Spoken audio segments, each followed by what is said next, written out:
في هذا الفيديو سنشارك موعد توقيت القنوات الناقلة لمواجهة المنتخب اليمني ضد العراق، لكن قبل البدء نرجو من الجميع أن يدعمنا بالضغط على الإعجاب بالفيديو والاشتراك في القناة وتفعيل جرس التنبيهات ليصلوا كل جديد. السلام عليكم ورحمة الله وبركاته متابعي قناتنا الأعزاء. يلعب المنتخب اليمني ضد منتخب العراق ضمن بطولة خليج 26 في الكويت ضمن الجولة الأولى في الموافق يوم الأحد 2024 شهر 12 ديسمبر القادم يوم 22 أرضية ملعب جابر مبارك الحمد في الكويت.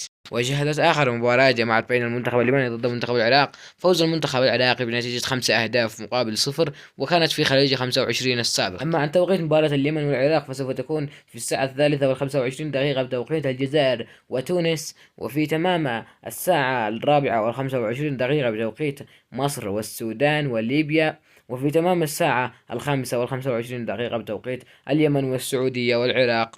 وأما بخصوص القنوات الناقلة فسوف يتم بث المباراة على قناة العراقية الرياضية، وعلى قنوات أبو ظبي سبورت، وعلى قنوات الكأس الرياضية، وعلى قناة السعيدة اليمنية.